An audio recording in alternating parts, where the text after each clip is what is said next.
Residual fraud risk refers to the level of fraud exposure that remains after an organization has implemented existing controls and mitigation measures. No control environment can completely eliminate fraud risk because controls may be circumvented, overridden, misunderstood, or rendered ineffective by changing circumstances. Consequently, organizations must evaluate whether the remaining risk falls within acceptable tolerance levels. Assessing residual risk involves comparing the likelihood and potential impact of fraud schemes against the effectiveness of current preventive and detective controls. Fraud examiners help management identify areas where vulnerabilities persist and determine whether additional safeguards are warranted. Understanding residual risk enables organizations to make informed decisions regarding resource allocation and risk management priorities. Responding to residual fraud risks requires a strategic approach that balances risk reduction with operational efficiency and cost considerations. Organizations generally have several options for addressing residual risks. Reduce the risk through additional controls, transfer the risk through insurance or contractual arrangements, accept the risk if it falls within tolerance levels, or avoid activities that create excessive exposure. Decisions should be based on the significance of the risk, potential financial and reputational consequences, and the organization's overall risk appetite. Fraud examiners assist management by evaluating alternatives and recommending practical mitigation strategies. Effective responses ensure that significant vulnerabilities receive appropriate attention while maintaining operational effectiveness. Reporting the results of a fraud risk assessment is a critical step because assessment findings must be communicated clearly to decision-makers. Reports should summarize the assessment scope, methodology, identified risks, control evaluations, residual risk levels, and recommended actions. Information should be presented in a manner that is understandable and useful to management, boards of directors, audit committees, and other stakeholders. High-priority risks should be clearly identified, along with explanations of potential consequences and proposed mitigation measures. Effective reporting emphasizes actionable information rather than excessive technical detail.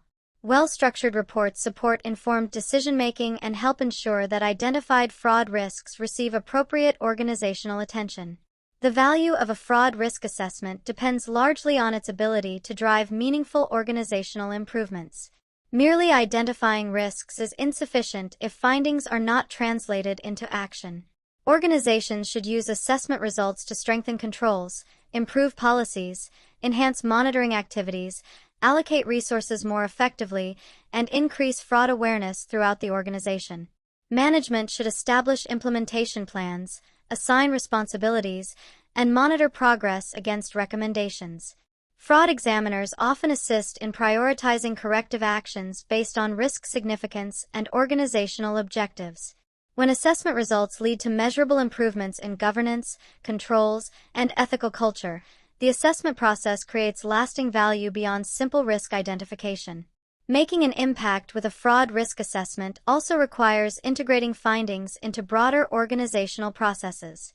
Assessment results should influence strategic planning, budgeting, compliance activities, internal audits, and operational decision-making. Organizations that treat fraud risk assessments as isolated exercises often fail to realize their full benefits. Instead, assessment findings should become part of ongoing risk management discussions and performance monitoring activities. Senior leadership support is essential because visible commitment from management reinforces the importance of fraud risk management throughout the organization. By embedding assessment outcomes into routine governance processes, organizations create a more proactive and sustainable approach to fraud prevention and detection. The relationship between fraud risk assessments and the audit process is particularly important. Fraud risk assessments provide auditors with valuable insights regarding areas of elevated risk, control weaknesses, and potential vulnerabilities requiring additional scrutiny. Internal auditors frequently use assessment results when developing audit plans, determining audit priorities, and designing testing procedures. External auditors may also consider fraud risk assessment findings when evaluating financial reporting risks and planning audit activities. Although audits and fraud risk assessments serve different purposes, they complement one another by enhancing organizational understanding of risks and controls. Coordination between these processes improves efficiency and strengthens the overall effectiveness of risk management efforts. A variety of tools and resources support the fraud risk assessment process. Common tools include risk registers, fraud risk matrices, control evaluation templates, process flowcharts, questionnaires, surveys, data analytics applications, and benchmarking studies.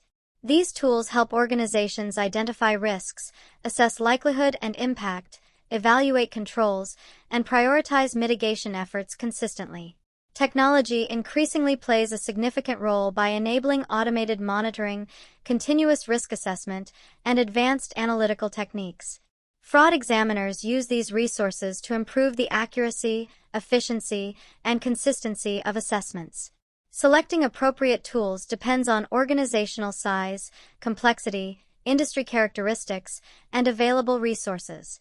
Ultimately, effective management of residual fraud risks requires continuous monitoring and ongoing commitment to improvement. Fraud risks evolve as organizations grow, technologies change, regulations develop, and external threats emerge. Consequently, fraud risk assessments should be viewed as recurring processes rather than one-time projects. Periodic reassessments help organizations identify new vulnerabilities, evaluate control effectiveness, and adjust mitigation strategies accordingly. Strong reporting practices, integration with audit activities, appropriate use of assessment tools, and proactive responses to residual risks collectively strengthen organizational resilience.